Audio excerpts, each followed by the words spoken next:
Hello there, good people. A very good evening. Coming live from Nyabohanse village, East Africa, Kenya. If you are new here, this is Chef Matiko's YouTube channel.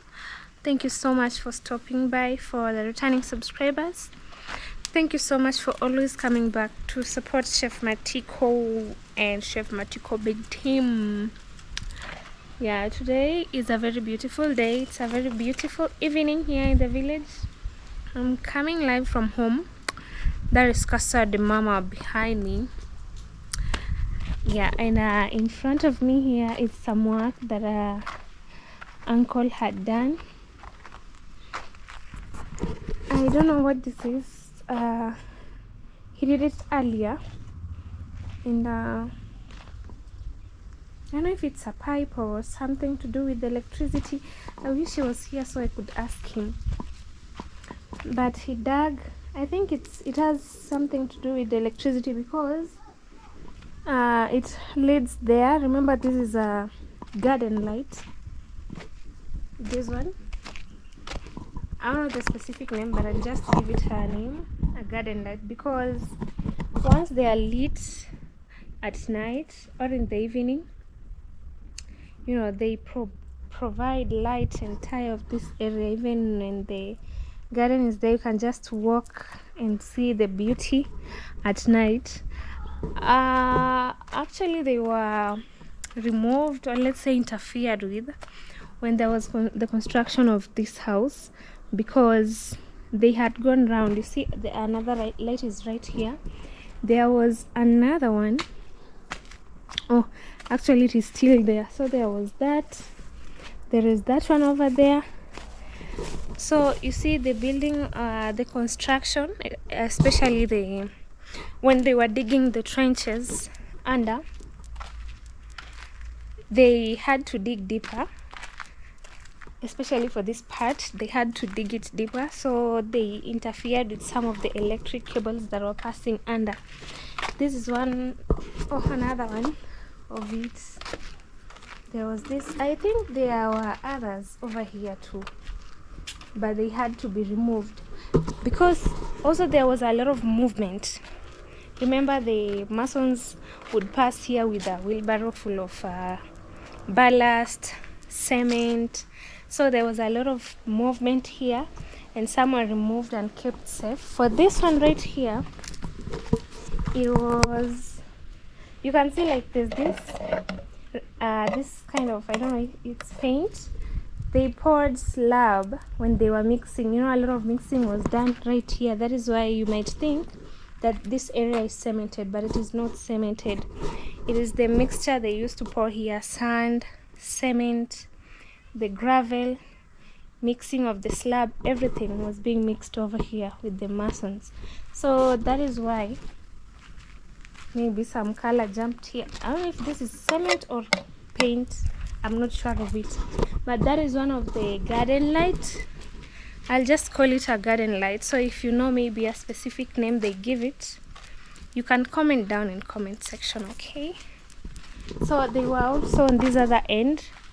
So when you know, the first house was Mama's old house. This other one, that one. So electricity was the cables, and you know, they were passing under. And remember, there was a tap here also on this specific area right here, but it had to be removed. The other garden light, as you can see, this thing is passing. It is also over there. So there was another one over there. They were interfered with. So, but I believe when everything will be done, like the entire construction in this homestead, with that other house and the old house, which I don't know yet the plan which Chef Matiko and Engineer Matiko has for it, because you know, they draw, they plan, they do everything to do with construction. So we don't know yet, but until it's finished, these lights will still remain like that. Some of them were removed because they were in pathway, like they're close to the entrance of that how do they call it? It has a name. a small door. No, that is not a small door. Let me know in the comment section. But that entrance over there, so they had to remove them, because if they would just be around and they were weak, you know, they would have broken or something like that. So to take good care of them, some are inside and some, like this one, oh, it is just this that is making it to shake, but it is very much okay. And I noticed, can you hear that? It is metallic, and this glass is very strong, so it rarely breaks. So it will just be left there. And actually, I was talking about this place, so I think it is an electric wire that is passing under, going there, so it is spreading under this ground. There's a lot of electric wires, you know, so that will be taken care of. And still uncle is leveling this area and trying to make it more like a home, you know. It was bushy, not bushy, it was bushy, and not bush with a big bush, no, with some weed that unwanted weeds that were here, and the bricks had scattered like the entire of this place. So he removed, he cleared. Maybe let me take you out so that you see what he removed from this side. Remember that pile of sand, gravel, the broken bricks that was there? He spread it towards outside, close to the gate there. Actually, it's just by the gate, where I believe right now if a car was to come inside here, there will be no any difficulty, you know, because although the sand, the rocks, the gravel, there were too many, like it was so much that he didn't spread the whole of it here. So as you can see, this is how it is. He just made sure he placed them on one side, so in case you'd want, maybe, you know, cars don't come here like more often, no, so he just left it that way. He didn't want to spread it. And remember, we have neighbors on that other end we have the one who goes to that green fenced straight to that end, and there's another one. So not to interfere with their route, especially when they're passing here, Mama didn't want it to be spreaded all over. That is why it was just put in one place. So I think maybe when the construction will be resuming, this one will be taken care of, and they will spread it evenly so that we don't have any difficulty of people passing, maybe hitting themselves on these stones. You see, they are big, like this one. These are the ones that maybe slipped and came on the ground on this other side, but it will be taken care of. They will level it very well and make sure it is user friendly. You know, when I say user friendly, I mean it should be a very good road, comfortable for people to pass, even kids, and maybe a car if it goes inside there, motorbikes and all that. It should be good. So right now I can climb and come up here easily. It was like a ditch when you are going down. So that is how it looks like. This is what Uncle did the other day and today morning. So this is how it looks like. All right, so it will be worked on. It is not yet done, like completely done. It will be worked on later when it will be needed to, there will be need to use that other door. But for the meantime, we use this other door. Is it an access door? I don't know more about that. Yeah. So that is what was done, and it is not yet completely done as I've shown you. So this other area also, it is not yet done. Remember I said also this area will be leveled. So it is one part at a time. Like this part, when it is done, when he is done leveling this area, now he will start planting grass from that other side, which is now, it is soft, and I think it's now getting harder. Although there's not a lot of movement on that other side, I'm saying it might be getting harder because the sun now is shining too much or too much, you know, and the ground is starting to become harder. We expected that maybe July it will be a sunny season, and then August it would start to rain, but with the plans of God, it has been sunny the entire, no, not sunny, but rainy. A little sun during the day and a lot of rain during the night. So right now it has started again with sunny, because yesterday night it didn't rain, the previous night it didn't rain. So yeah, we go with the season. But as for this area, I don't know, maybe we'll see if he is waiting for tomorrow, because it is beginning to get tough, and what he wanted was for it to smoothen up so that he plants grass. So we'll check on that, what he's going to do about this area. So it is one part at a time. So the other one, it is completely done. Now the next one will be this area. He will plant grass, and then after that, this one is not yet done because he needs to remove these stones that you're seeing. He will cover this area first because I've told you electric cables, they are passing under. So he will cover that area, and then he'll have to dig again, so that, or maybe pass with a rake and scratch it to make it level, and to make it level, and then leave it maybe for a night and then plant. But then he has to remove stones. I don't know if, this is not a stone, but a hard mud that is dried. So he will have to levelize it using a rake, or maybe something that he can use, so that it becomes more leveled. And then grass will be planted all over. Curb rows, maybe you might think, oh, you should put curb rows so that it becomes neat. There are people who love curb rows, and there are people who love green grass in their home. So with Chef, you can tell he loves green grass, because you see this, he loves green. Also, that other tree that is in the middle of his house and Mama's house, actually it is in the middle of the compound. Mama had asked quite several times for him to cut it down, because it extends its roots wider, in a wider space, and they go deeper and they grow stronger, and they usually interfere with houses, making cracks on houses. So Mama was of the suggestion that tree to be cut down and the roots to be removed or to be made dry. When you want to facilitate quick drying of roots, you just add baking soda or salt, a lot of it.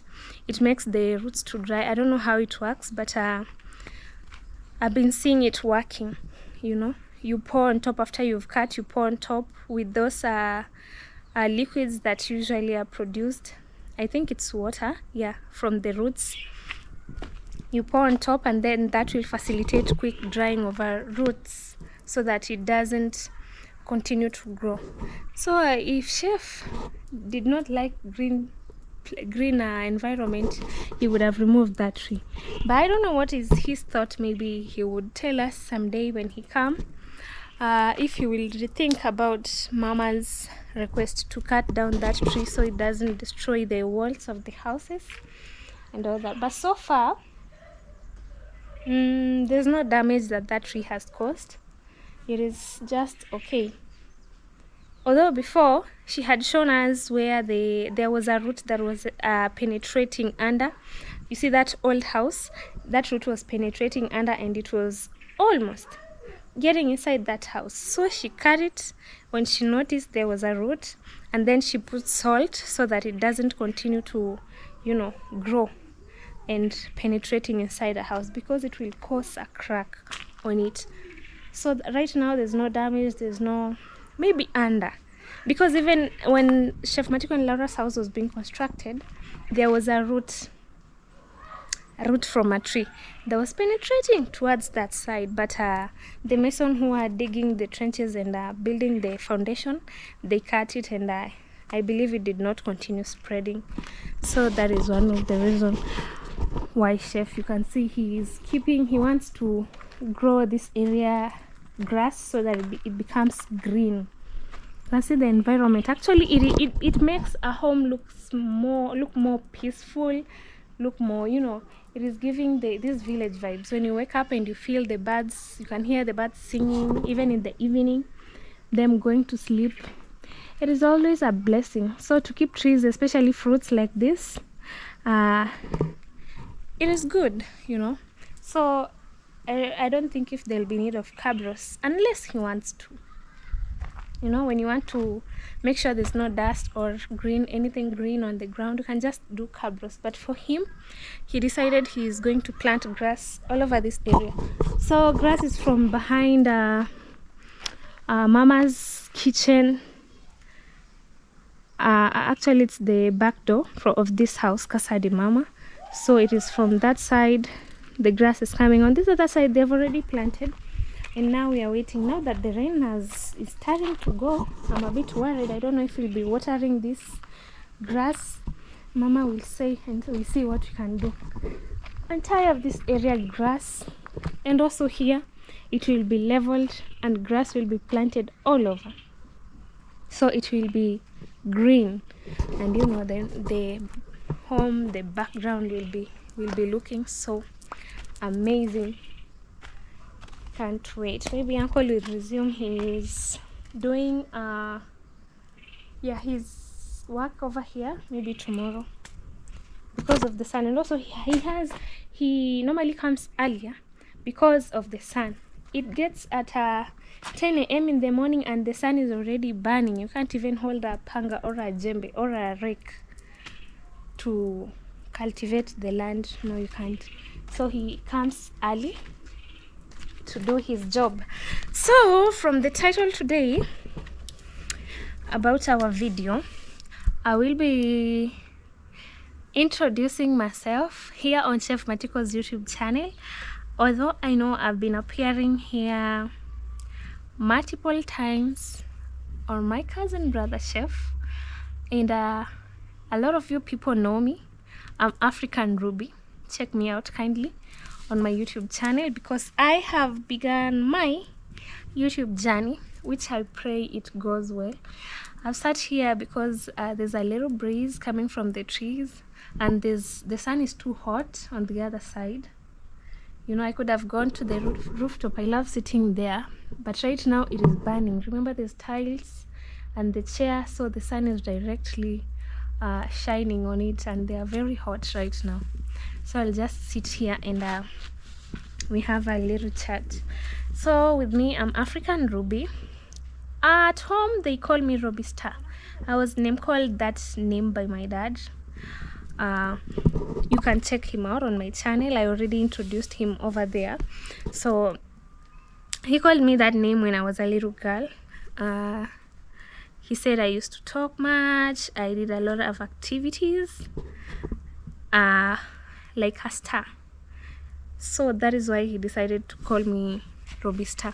But then when I opened my YouTube channel, I couldn't find that name Ruby Star the way I wanted it to be, just ROBISTAR, Ruby Star, as simple as that.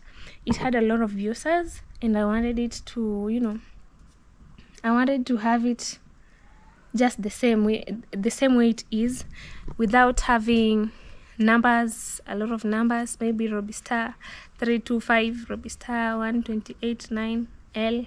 No.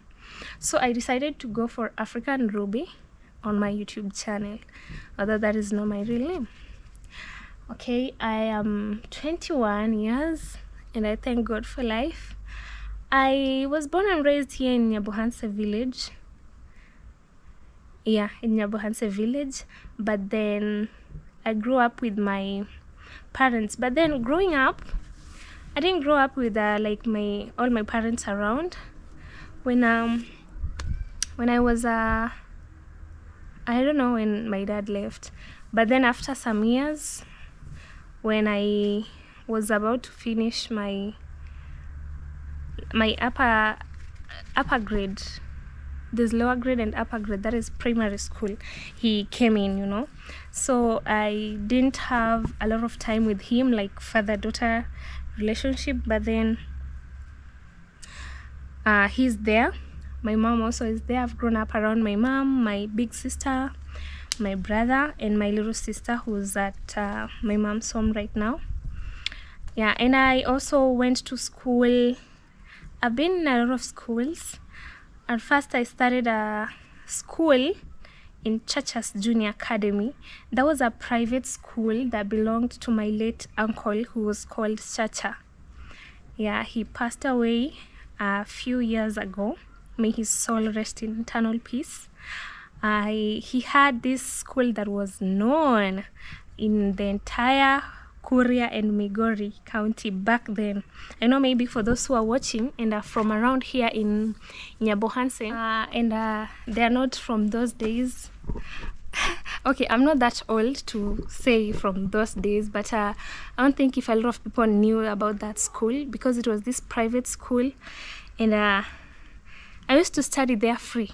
Even my cousins, I don't know if Chef Matiko got a chance to study there in that school, like the entire family. It was like this school that every family member, cousins, daughters, sons, studied there.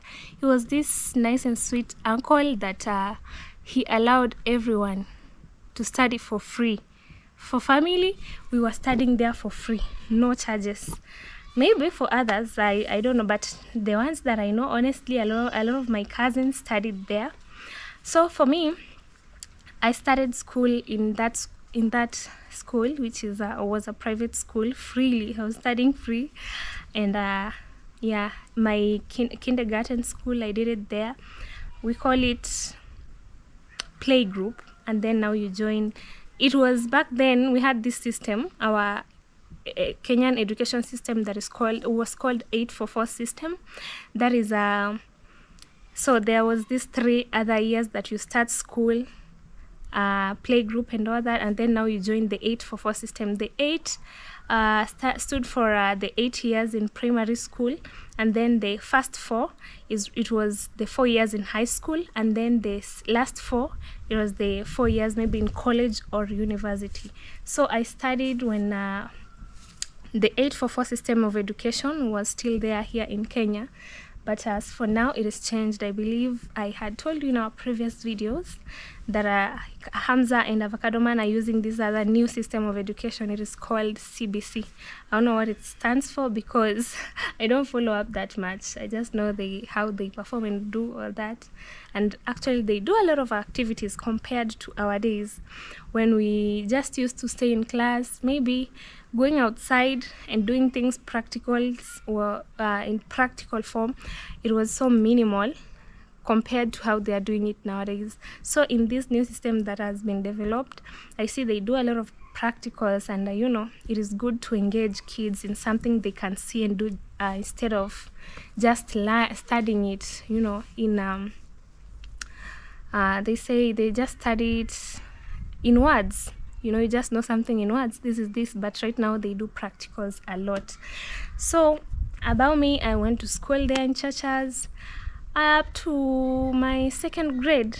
Now when I don't know, it was my mom moved from Nyabohanse, and before we moved to Nyamwini, we moved to another area just in the village within Nyabohanse village. That is when my dad now was not there, was not around. He was away for quite a few years. I'll say maybe a lot of years. So I was with my mom and my siblings. By that time, we had my little sister, she was not there yet. So I went to another school. That was now my 2nd school. It was called Kiburanga Primary School. I studied there. I have a lot of friends who were my classmates, my schoolmates at that school. I studied for some time, and then I moved to another school. You know, in primary, you never wish to stay in the same school like for the entire 8 years. It was kind of boring. You just feel you need to change the environment. But it was this public, school, village school. So I went to another school called St. Laurent. Right now it was called Rokere Primary, but then they changed it to St. Laurent. That was my third school. But then where I completed my fourth school was now another school called Isibania Primary School. That is where I did now my 8th grade. And I passed well. I got sponsorship. I got sponsored to go study high school. By that time, or in another way, I don't come from a very, how do I put it? I come from a very humble background where, my mom was struggling and all that, to afford the school that I wanted to go. It was hard. So if I had not performed good by that time, if I had not done well, I don't think if I would have even gone to high school. Not really, because there was no money. My mom was this small scale farmer. I don't know if I should call it farm, because she sold charcoal. Life was so hard that right now I'm just used to it. We used to sell sugarcane. By that time,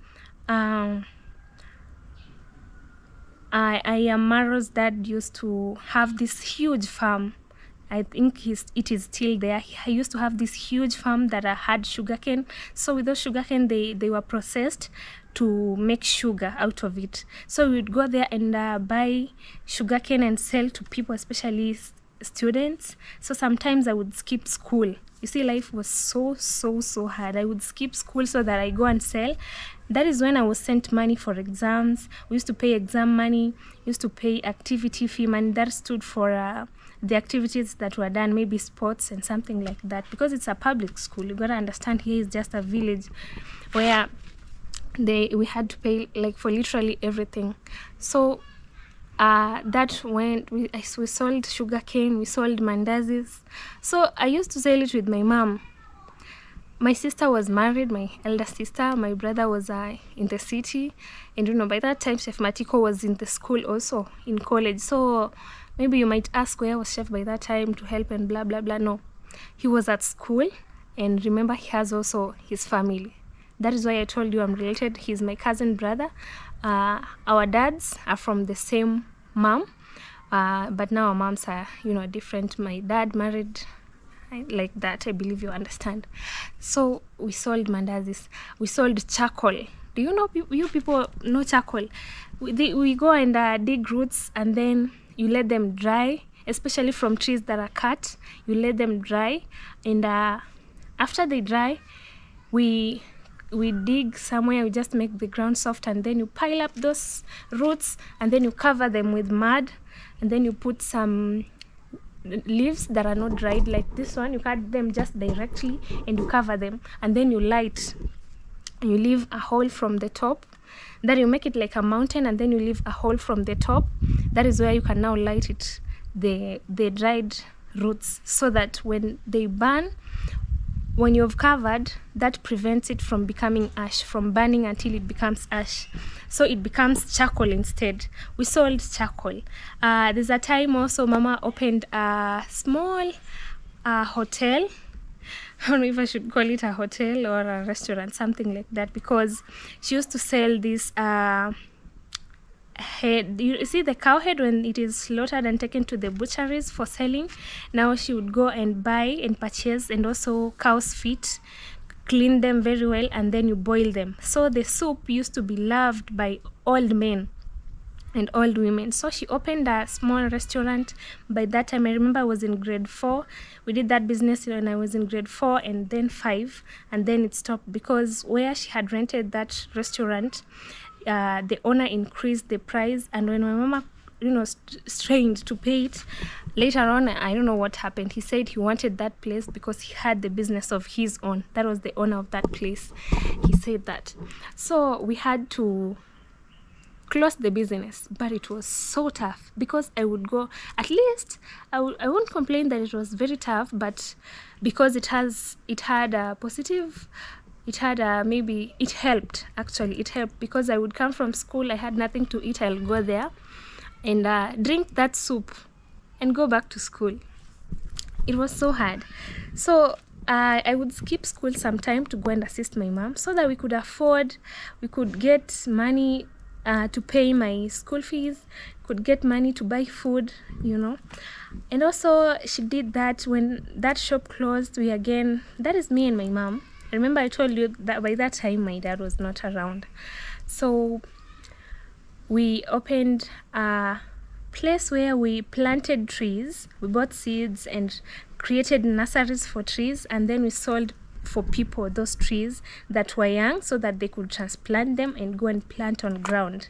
We did that. We did a lot. We sold groundnuts. We did a lot with my mom. So growing up wasn't very easy, I can say, but I thank God because I went through it all, and it made me stronger, and it made me you know, I can do anything right now. I can go through anything. I can't complain because I don't feel the pain. I already felt the pain because there's this other time that even the house that we were living in, it do we say collapsed?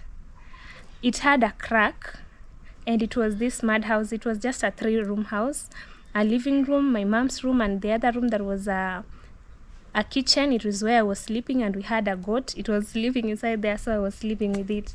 That house, I don't know what happened, that it cracked someday, and then when it rained overnight, the wall fell on us when we were sleeping. Oh, that moment, my mom cried so bad. So it was not easy. After that, she moved to the center in Nyabohanse village. That is when she decided now to go and build a house away from Nyabohanse village. That is called Nyamwini. I believe in my vlogs, you've been seeing me doing videos from that place. So after finishing my primary school, that is a upper grade, I passed well. I did well, and I really thank God. I think that is why my dad called me a star. I did well. I got a sponsorship from the governor.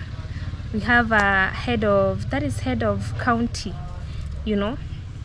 I got a sponsorship where he paid for my entire 4 years. And I don't know if he watches YouTube, but from my heart, I would really love to send my gratitudes to him, and you know, and appreciate him so much. But right now he's not in authority. Should I call it authority? But he's still in the government, something like that. So he paid for my entire 4 years. So getting there also, you know, in high school you go to board, like you stay in school, a boarding school. So it was not easy at all too. But I want to thank my sister, my big sister, who's married right now. I want to thank her so much because she was there. Because mom was, you know, it was kind of overwhelming her because she had my big brother who she was paying college fee to, and life was not very easy as you think. So my sister would chip in a lot of time. Sorry. She would chip in a lot of time. She would do shopping for me because you'd go to school for like literally a month and a half. You stay there and then you break for half term, maybe 3 days or 1 week. That is 3 days including the weekend, or 1 week, 5 days, that is, or 7 days. So it depended with the government. So when I'd go, she would do shopping for me, like what I needed. Also pocket money. You needed some money maybe to buy food if you're not satisfied with the food that is being prepared at school by that time.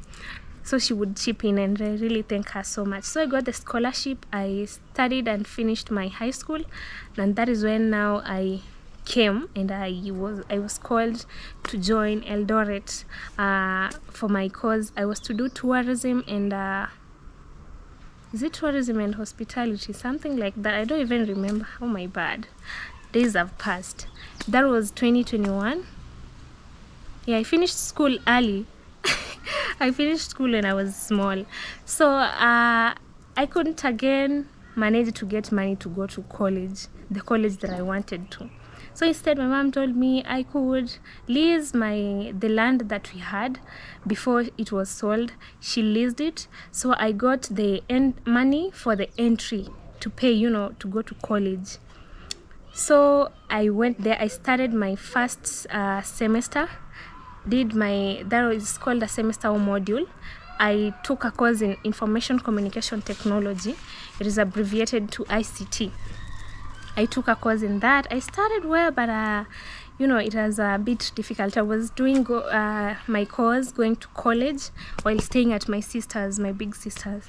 So when it got now the end of the semester exam, we call it NEC exam, KNECK, NEC, KNEK, something like that, Kenyan National Examination of College.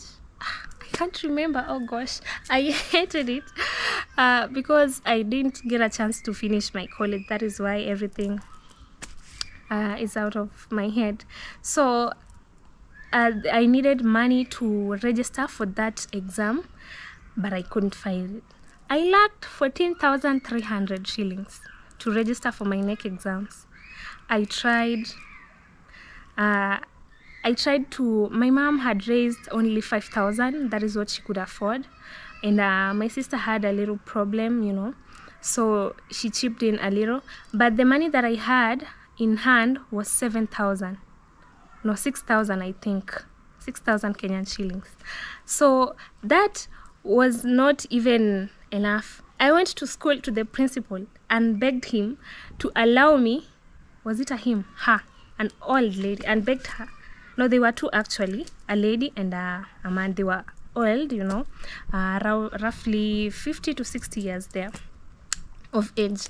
I begged them, could you please accept this money? I do the exam, and once we break for internship, I will go and hustle out so that when I come again for the second semester or module, I would pay. They said, no, this money is not enough. We need 14,300 shillings.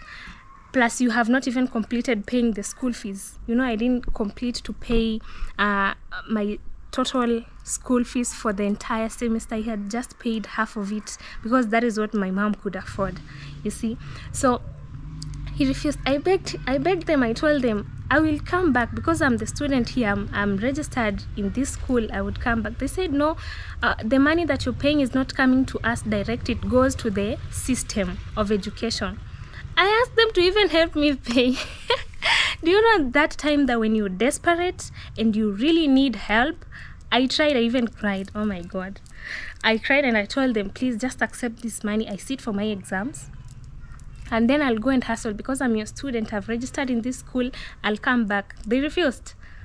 I gave up because I stepped in like almost a week just going every day and begging them. They refused and the exam started. I didn't sit for my exam. That is when I dropped out of college.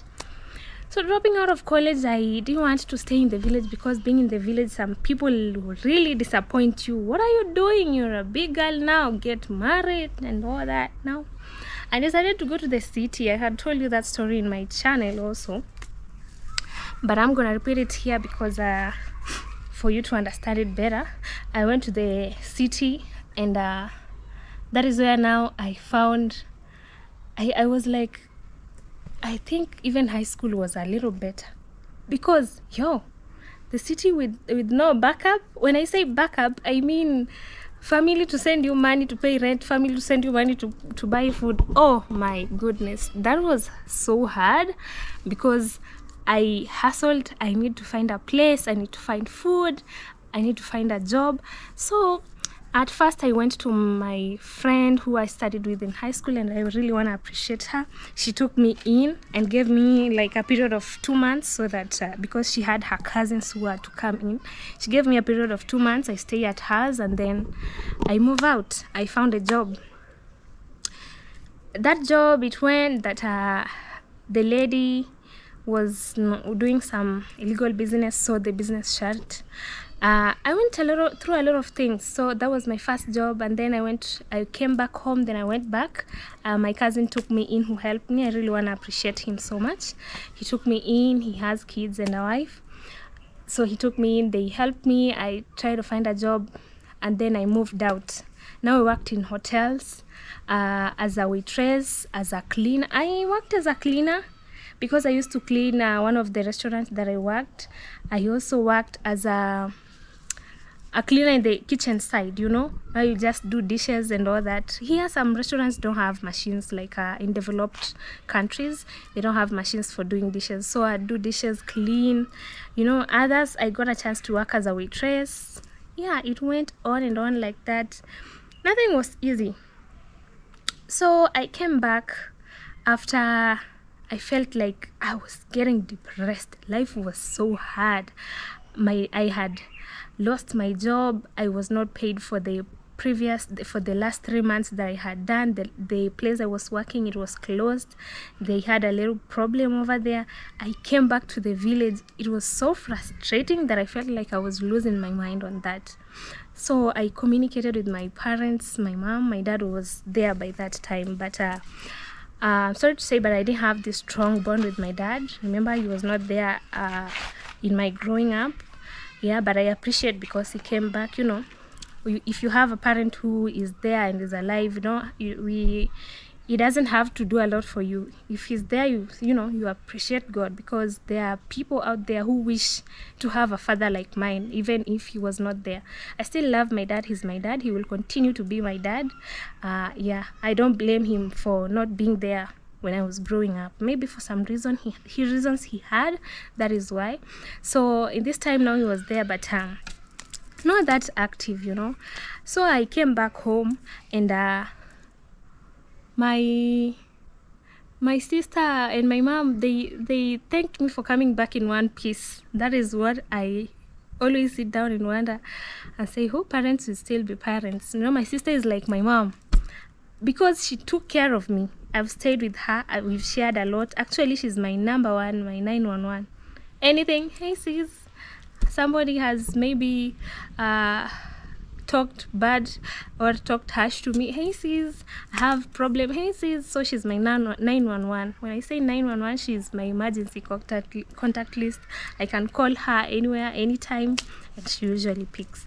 So I came back, and my mom was like, thank God, because, you know, going to the city with a lot of influence in there, I never got influenced like, you know, this other life. You know, there's that life that people live, the dark life, maybe not in a wrong way, but there's this life that people get influenced to live that is not good side of it. It has a lot of bad sides of it. So I stuck to my lane because I knew this peer pressure, these are things that when you get into, you start doing drugs. As a lady, remember, I was a girl in the city, alone.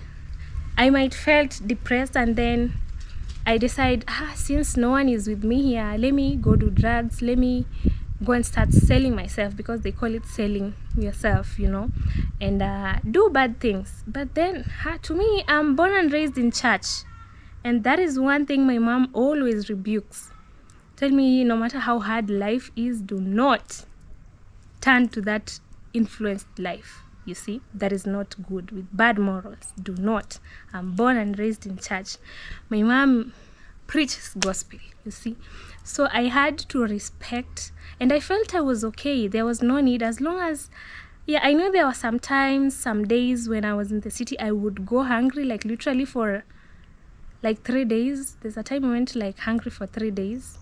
I couldn't get the energy to stand up until my neighbor came in. So life was hard over there, but I thank God that I appreciated what I had and never turned into that other life that, you know, with the morality and all that. I just stayed in my lane. I want to thank God for that too. So my mom was happy, like I came back in one piece. He never heard of me maybe calling, Mom, today I've been arrested. What are you doing? I was smuggling drugs. She never got such a call. Even in high school, when I finished, I remember they both told me, my mom and my sister, we really want to appreciate you for finishing high school in one piece, because we never had a call, we never had you suspended. You know, there are those behaviors that we students do in school, and they get suspended. Some get expelled from a certain school, but they never had such a call that, come pick your daughter, she has been suspended for 2 weeks for doing this and this. They never had a call. So they appreciated me, and by the way, I think that was good. So to me, doing that is not like I was doing, oh, let me do this because I'm holy. I'm not holy. You see, I did that because of the fear I have for God. I feared God because if your mom, she has never shown you something like that, if you're watching me, I think, you as a person shouldn't do something like that, because you will embarrass him and you will embarrass her and the people who raised you. So to me, I had that fear of God that I should not do this. This is illegal. So that maybe my mom someday, she's in the church and she gets a call, your daughter is here at the police station, come pick her. I feared that also. So that is what kept me going, the fear of the Lord. That is what kept me going. I used to go to church and all that, so even in the city. So I think that also kept me, because I had faith someday things would turn and take another change, another route, So I came back home, and that is when Chef Matiko communicated with me. Actually, before I started working for him here, I had got a job within the village in a hotel. I did work there as a waitress for some time, and that is when now he asked me to come work for him.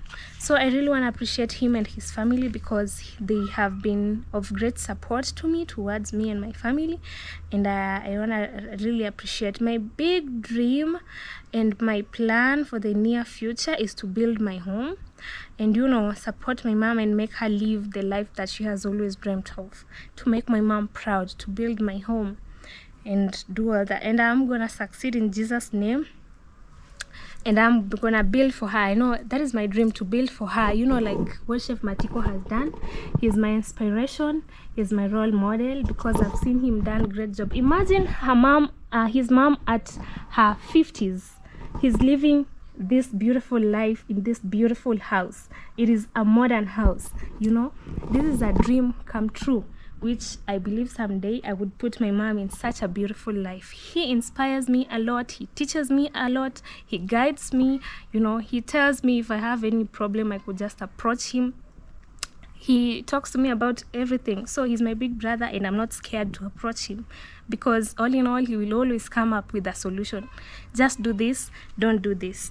Okay, so I want to thank him so much. I started working for him since last year, when he was around, when he came, but then he went back to Europe. Is it Europe? Spain. Yeah, to Spain.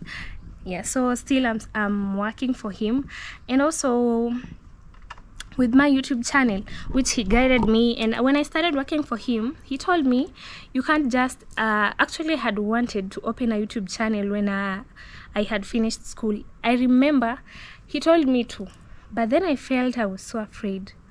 I felt like will I really do this? I was not sure of myself, because I'm this scared little thing. Even sometimes when I'm holding the interviews, to be honest, I usually get scared. My heart is, beating very fast. But I take a deep breath, because that is what calms people down, and I continue. I think someday I will get over it. Yeah. So I was scared to start my own YouTube channel. I went to the city, when I came back again. You see, YouTube was like, I think YouTube was just here, or it was just around. That is why I ended up doing it after all, you see. So he told me, you can work for me, I guide you, I teach you how to do things, how to edit, how to record, how to do literally everything to do with YouTube. So I've been working for him. I've learned quite a lot about YouTube, how to do vlogs, how to express myself, how to approach people, and that is a win, you see. And I thank him for that, because that is him being a mentor, him being a big brother. I know there are a lot of people out there who wishes to have someone like him, as a big brother, to guide them, tell them, do this, don't do this has this impact in your life, but then he was there. I appreciate him. So that is it about me, about how I grew up, and maybe something else that I haven't talked about, I don't think, because I'm still in my 20s. I'm 21, and soon I'll be turning 22 soon, so I haven't experienced much in life. Maybe I'd say it's just the little growing up, going in school. Let's say I've spent a lot of time in school, because growing up and then attending my primary school, then my high school, then going to Nairobi, I never loved that life. So I don't think if I can talk much about it, because it was so hard. I never loved it. I never enjoyed anything there. I can't lie. Because a life where you have to work so hard to eat. You work so hard to pay your rent and you're alone. Like any little salary that I used to get paid, it will just end in transport, because I had to pay money for transport from where I used to stay to the town now, to Nairobi city, to the town. And then I come back later in the evening. So it was a two-way, like to and from the town. I had to pay for my food. I never really got a chance to enjoy, because I was depending on me. No backup. That is why I was saying life in the city without backup. Maybe I'd call it just backup, because that is the support that people usually need.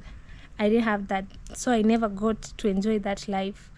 It was kind of just let me work hard to see. But the purpose of why I went to the city, immediately I finished high school and dropped out of college after I had joined, was to go and look for money. I was hoping that I would raise money to fund myself and go back to school, which never happened. Yeah, so because working in the city without papers, when I talk of papers, I mean having a diploma in any area, having a degree, just having papers that represent you, like this person did IT, this person did hospitality, this person is a nurse, this person is a doctor, something to identify you.